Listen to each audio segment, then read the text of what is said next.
പ്രാദേശിക ഭാഷകളുടെ ഈ നിലനിൽപ്പ് ഇപ്പോൾ ഇന്നത്തെ പരിസ്ഥിതികളിൽ പ്രത്യേകിച്ച് നമ്മുടെ ഭാഷയുടെ സ്ഥിതി എന്തായിരിക്കും ഈ ഒരു പശ്ചാത്തലം? അതൊരു ഗൗരവമുള്ള വിഷയമാണ്. കാരണം എനിക്കതിനെപ്പറ്റി ഒരുപാട് ഉത്കണ്ഠകളുണ്ട്.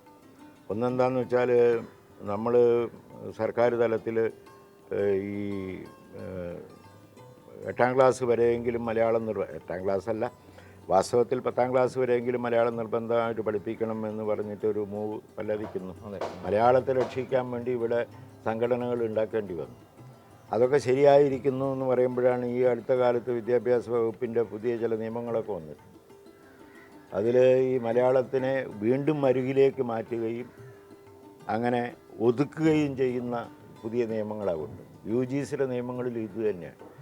അപ്പോൾ വിദ്യാഭ്യാസത്തിൻ്റെ മൊത്തം വിദ്യാഭ്യാസ വകുപ്പും അത് സ്കൂൾ ലെവലായാലും കോളേജ് ലെവലിലായാലും ഉയർന്ന തലത്തിലായാലും സ്വന്തം ഈ ഭാഷയോട് യാതൊരു നീതിയും കാണിക്കാം. അതിനെ അകറ്റി നിർത്തിക്കൊണ്ടുള്ളൊരു സംവിധാനമാണ് ഇപ്പോൾ നടത്തുന്നത്. അത് വലിയൊരാപത്ത്. ഈ നമ്മുടെ ഭാഷ നമ്മുടെ തനിമയിൽ നിലനിർത്തുന്നതിന് ഈ പ്രതികൂലമായിട്ട് നിൽക്കുന്ന ഘടകങ്ങൾ എന്തൊക്കെയാണെന്നാണ്? അല്ല, ഈ നിലയിൽ പോയി കഴിഞ്ഞാൽ ഭാഷയ്ക്ക് ഒന്ന് ഞാൻ നേരത്തെ പറഞ്ഞല്ലോ, വിദ്യാഭ്യാസത്തിൽ തന്നെ ഭാഷയെ നമ്മൾ ഒതുക്കിയിരിക്കുന്നു.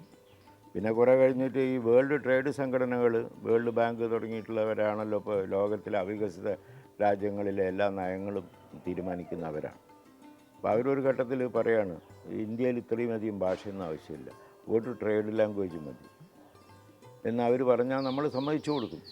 നമ്മുടെ അവസ്ഥ അതാണ്.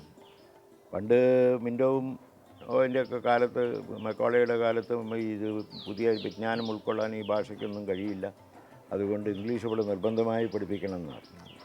മക്കോളയുടെ മിനിറ്റ്സൊക്കെ അങ്ങനെയാണ് വന്നിട്ടുള്ളത്. പക്ഷേ അതിനൊരു മറുവശം ഉണ്ടായിരുന്നു. ഈ ഭാഷകൾക്ക് അതിൻ്റേതായ സ്വയം ഒരു ജീവനുണ്ട്, പ്രാദേശിക ഭാഷകൾ. അപ്പം അതുകൊണ്ട് ഇപ്പോൾ ഇംഗ്ലീഷ് അന്ന് ഇവിടെ പഠിപ്പിക്കാൻ തുടങ്ങിയെങ്കിലും ഈ പ്രാദേശിക ഭാഷകളെല്ലാം ഇംഗ്ലീഷ് സാഹിത്യത്തിൽ നിന്ന് പലതും സ്വീകരിക്കുകയും സ്വയം വളരുകയും ചെയ്തു.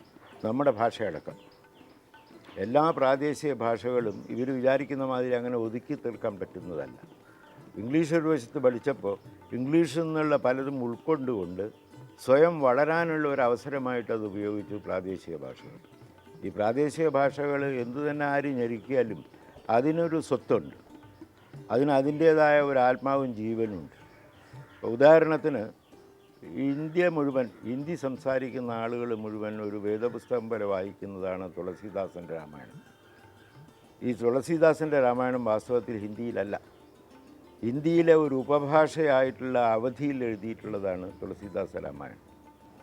വിദ്യാപതി എഴുതിയത് മറ്റൊരു ഉപഭാഷയിലായിരുന്നു, സൂർദാസ് എഴുതിയിട്ടുള്ളത് വേറൊരു ഉപഭാഷയിലായിരുന്നു.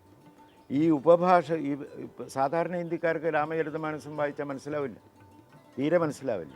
എന്നിട്ടും തുളസീദാസിൻ്റെ രാമായണം ഈ ഹിന്ദി സ്പീക്കിംഗ് ഏരിയകളിൽ മുഴുവൻ ഒരു പ്രമാണ ഗ്രന്ഥമായി, നിത്യപാരായണത്തിനുള്ള ഗ്രന്ഥമായി മാറിയത് ആ കവിയുടെ മിടുക്കാണ്.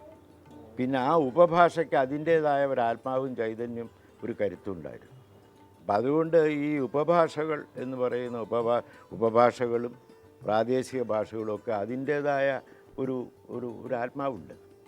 അതുകൊണ്ട് എന്തു തന്നെ ഞെരുക്കം വന്നാലും ഈ ഭാഷകളൊക്കെ നിലനിൽക്കും. അത് എത്ര പേര് സംസാരിക്കുന്നു എന്നുള്ളതിനെ ആശ്രയിച്ച്.